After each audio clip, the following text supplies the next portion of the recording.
Assalamualaikum warahmatullahi wabarakatuh. Alhamdulillah alamin. Assalatu wassalamu ala asyrafil anbiya'i wal mursalin wa ala alihi washabihi rasulillah ajmain. Perkenalkan, nama saya Adina Ramadhani dengan NIM 2214040019, jurusan Tadris Matematika BP22. Di sini saya akan membacakan hadis ke-9, yaitu bakti terbaik. Untuk mata kuliah hadis terbawi. A'udzu billahi minasy syaithanir rajim. Bismillahirrahmanirrahim. Hadisu Abi Hurairah radhiyallahu anhu qala ja'a rajulu ila Rasulullahi sallallahu alaihi wasallam faqala man ahaqqun nasi bihusni sahabati qala ummuka qala summa man qala summa ummuka qala summa man qala summa ummaka qala summa man qala summa abuka. Baiklah, di sini saya akan menjelaskan arti perkata dari hadis yang diriwayatkan oleh Bukhari, Muslim, Ibnu Majah, dan Ahmad. Hadis berasal dari Abu Hurairah radhiyallahu anhu, semoga Allah meridhoinya. Qala, ia berkata, ja'a rajulu, datang seorang laki-laki, ila, kepada Rasulullah sallallahu alaihi wasallam, Rasulullah sallallahu alaihi wasallam. Faqala, maka ia berkata, man ahaqqu, siapakah yang lebih berhak, annas, dari manusia, sahabati, pergaulanku, qala, ya Rasulullah, ummuka, ibumu, qala, ia berkata lagi,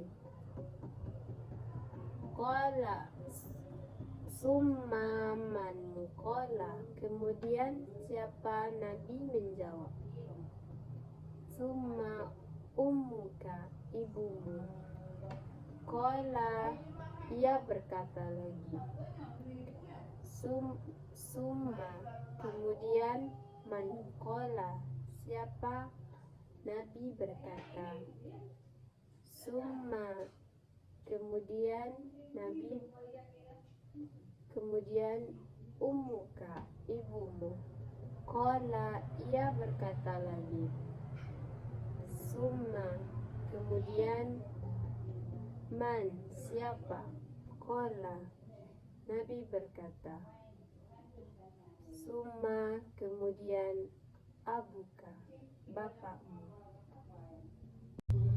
Setelah saya menjelaskan arti perkata dari hadis bakti terbaik, di sini saya akan menjelaskan secara rinci, yaitu ada dua pemahaman terhadap hadis ini.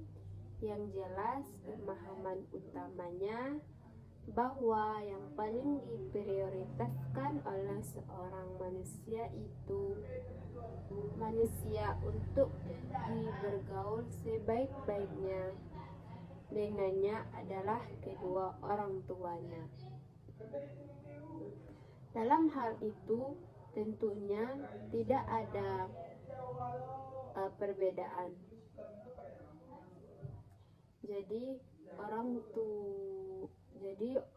tuanya lah yang paling berhak dia bergaul sebaik-baiknya. Dia berakhlak dengan tinggi, berbuat sebaik-baiknya kepada kedua orang tuanya.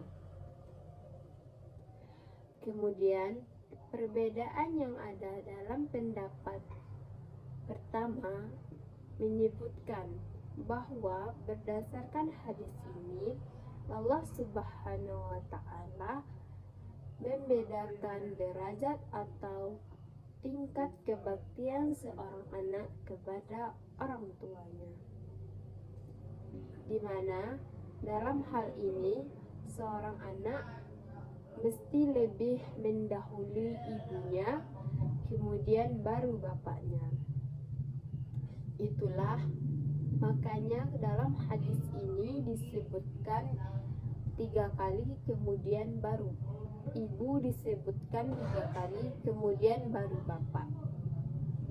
Pemahaman seperti ini sangat umum kita ketahui, kita dapatkan, kita dengarkan pada kaum muslimin, di mana seorang ibu disebutkan bahwa derajatnya itu 3 kali lebih tinggi daripada bapaknya. Kemudian pendapat kedua, hadis ini tidak menyebutkan bahwa seorang anak mesti memprioritaskan, mendahulukan kedua orang tuanya, yaitu ibunya dibanding dengan bapaknya, karena kedua-duanya adalah sama-sama orang tua dari anak, sama-sama berjasa kepadanya.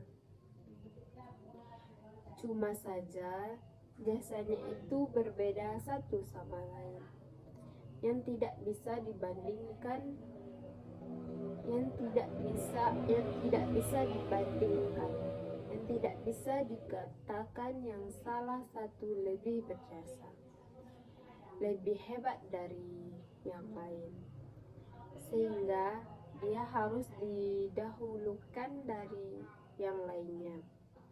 Pendapat ini didasarkan pada ayat-ayat Al-Quran yang sama sekali tidak membedakan perintah Allah dalam berbakti kepada kedua orang tua.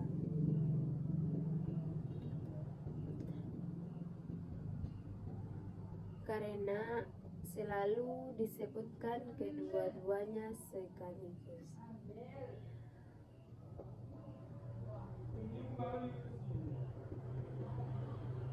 Misalnya dalam surat Luqman seringkali dijadikan landasan untuk membenarkan pendapat yang pertama.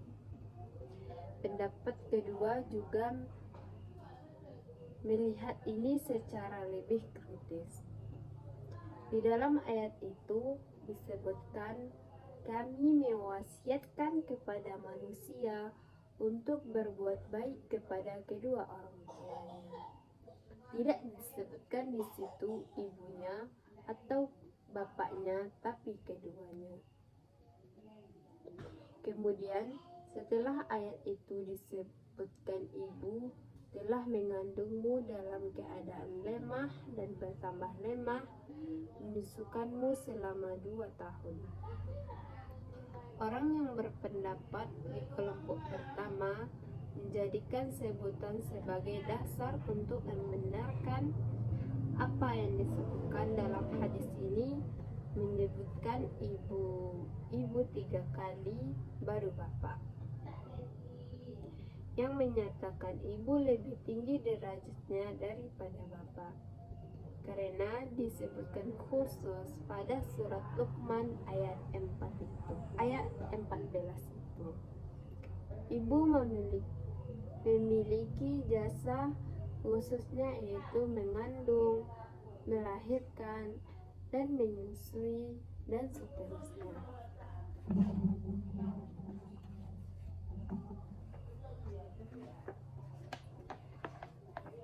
Sementara Pendapat kedua yang menyebutkan bahwasanya orang tua itu sederajat adalah sesudah ayat ini menyebutkan tentang ibu, dia langsung memerintahkan berbakti kepada orang tuamu. Kaitan hadis ini dengan pendidikan, yaitu hadis ini menjelaskan dua hal yang terkait dengan pendidikan. Yang pertama, materi pendidikan. Hadis ini menjelaskan tentang akhlak, yaitu akhlak seorang anak kepada kedua orang tuanya. Dia harus memperlihatkan akhlak terbaiknya kepada orang tua. Yang kedua, metode pembelajaran, di mana dalam hadis ini dicontohkan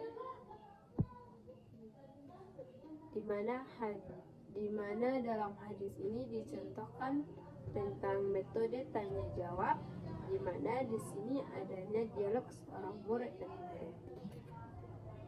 Mungkin sampai di sini penjelasan dari hadis tentang bakti terbaik. Semoga kita menjadi anak yang berbakti kepada orang tua. Assalamualaikum warahmatullahi wabarakatuh.